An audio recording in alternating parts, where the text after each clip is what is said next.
Welcome to Sunday School for our senior high students. For Sunday, August 20th, 2023, I do not own the rights to this music. Today's Bible basis is coming out of Nehemiah chapter 12, verses 27 through 36, and then verses 38 through 43. Today's Bible truth, Dedication of the Wall. The title of today's story, Doing the Impossible. The bell rang just as the teacher handed out the corrected test. "What you get on this one?" Mike asked, trying to sneak a peek at his cousin's paper. Corey shoved the test in his binder and rolled his eyes. "What does it matter?" "Bro, you've had a perfect score on every single assignment from this class.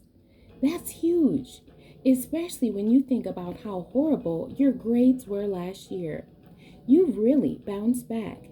You've done the seemingly impossible." Corey laughed. "You sound like my dad." "I know, right?" Mike elbowed Corey in the ribs. "I'm guessing it's safe to say he doesn't know anything about your perfect score, since we haven't been invited to any parties in your honor." Corey shook his head.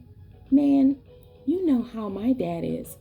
He'll use anything for an excuse to have a party. Last weekend, we went out to dinner and celebrated the fact that my little sister made it to all her classes on time. He actually had a cake, balloons, and a card. It was ridiculous." Mike shrugged. "Maybe to you, but it means the world to him." Corey stared at his cousin. "What are you talking about?" "Last week I heard my dad say that they grew up in a house full of sadness. Their dad always focused on things they couldn't do well. He never celebrated anything. I guess your dad decided that when he had kids, he would always celebrate the seemingly impossible." Corey smiled.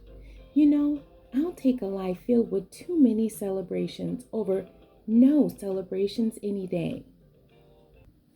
The lesson scripture, Nehemiah chapter 12, verses 27 through 36, and then verses 38 and 43. "And at the dedication of the wall of Jerusalem, they sought the Levites out of all their places to bring them to Jerusalem to keep the dedication with gladness, both with thanksgivings and with singing, with cymbals, psalteries, and with harps.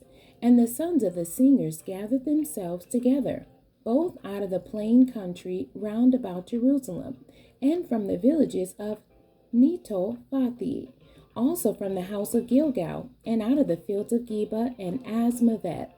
For the singers had builded them villages round about Jerusalem.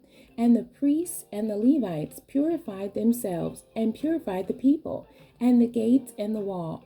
Then I brought up the princes of Judah upon the wall, and appointed two great companies of them that gave thanks, whereof one went on the right hand upon the wall toward the dung gate, and after them went Hoshea, and half of the princes of Judah, and Azariah, Ezra, and Meshullam, Judah and Benjamin, and Shemaiah and Jeremiah, and certain of the priests' sons with trumpets, namely Zechariah the son of Jonathan, the son of Shemaiah, the son of Mattaniah, the son of Micaiah, the son of Zakur, the son of Asaph, and his brethren Shemaiah, and Azriel, Milalai, Gilalai, Mai, Nathaniel, and Judah, Hanani, with the musical instruments of David the man of God, and Ezra the scribe before them.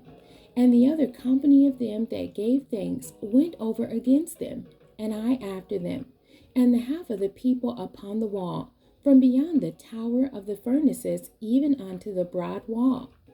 Also that day they offered great sacrifices and rejoiced, for God had made them rejoice with great joy. The wives also and the children rejoiced, so that the joy of Jerusalem was heard even afar off. Hard work truly does pay off. Today's scripture proves the accuracy of that statement. After years in captivity, some of the children of Israel had probably given up on seeing their city restored. Nehemiah and those who worked with him had much to be thankful for. Nehemiah's portrayal of the dedication of the wall is an act of worship, thanking God and celebrating a restored community. They were able to accomplish a task that seemed impossible. Corey was also able to do something extraordinary.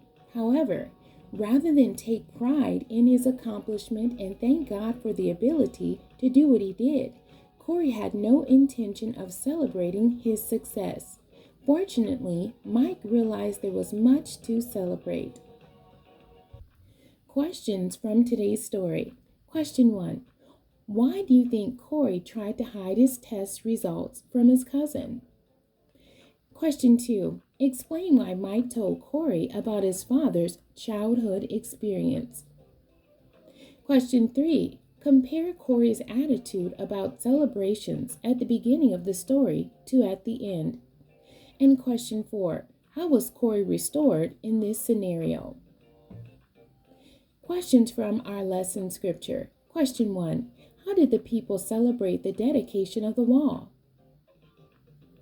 Question 2. The people who were split in two groups traveled in opposite directions on top of the wall. List 3 reasons you believe they were told to travel in that manner. Question 3. Why did the people spend the entire day rejoicing? List any accomplishments that you would like to dedicate to God. Create a visual representation of that accomplishment. The memory verse for today's lesson. Also, that day they offered great sacrifices and rejoiced, for God had made them rejoice with great joy. The wives also and the children rejoiced, so that the joy of Jerusalem was heard even afar off. That's Nehemiah chapter 12, verse 43. The end. God bless you and thank you for joining me today.